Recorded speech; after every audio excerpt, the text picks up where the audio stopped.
Hi, it's Molly, the doula, and also student midwife, and I'm going to talk about birth balls and the best way to use them to prepare for labor and pregnancy and even postpartum.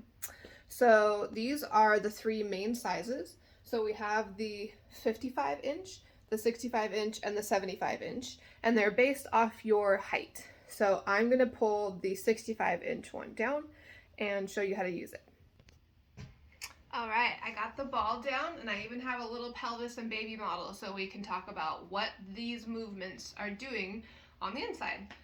So first thing we like to do is just your basic hip circles, but they're not just little hip circles, okay? We want nice, big, exaggerated hip circles. And do a couple directions, okay? Switch it up.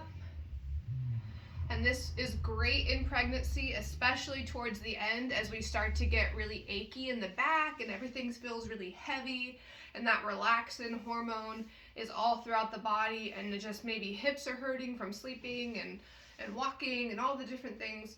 So these nice hip circles will help stretch and get you feeling a little bit more limber. And I like to say, as you're leading up to labor, it warms you up. So it keeps you kind of agile and warmed up for labor. So just the same way you would not go run a marathon without having practiced or without stretching, this is the practice, this is the preparation, and this is the stretching. So all those ligaments and muscles and your pelvic floor and your core is getting warmed up. So nice big circles. You can even do figure eights, and that one's a little harder to achieve, but practice. It's okay if you don't get it perfect. It's about the movement and the dynamic movement.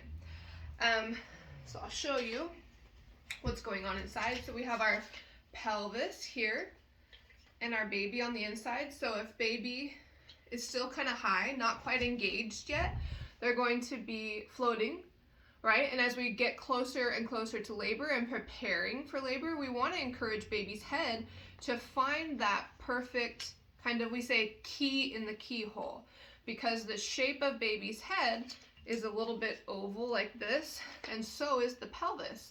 So if they're trying to come at it straight, it's not quite right yet. We need baby to find that perfect spot like that to engage into the pelvis. Okay, so doing the ball hip circle movements is actually creating the pelvis to move around the head so that the baby can navigate and go, oh, here we go, that's what I need to do, just like that. So another movement on the birth ball, which is really helpful in labor as well, is called tilts. So pelvic tilts, an anterior tilt. We're going to be tilting the pelvis forward, okay? So I'm going to tilt forward, and I'm literally sitting on the ball and trying to tilt my pelvis like this, okay? So not the whole body, just the pelvis. And then the posterior, so the back, we tilt the pelvis back. And these movements need to be big and exaggerated too. So big movements back, big movements forward. So posterior, anterior. And what that does is it creates space from front to back in the pelvis.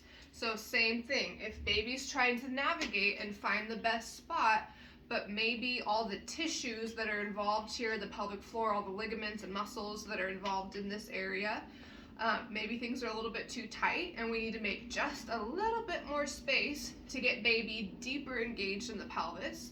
Pelvic tilts are the way to do that. Using that pelvic tilt motion also creates space if a baby is ever stuck above the pubic bone. So here we have right here the pubic bone. Sometimes as babies are trying to come down, they just cannot quite get underneath it to make the descent into the pelvis.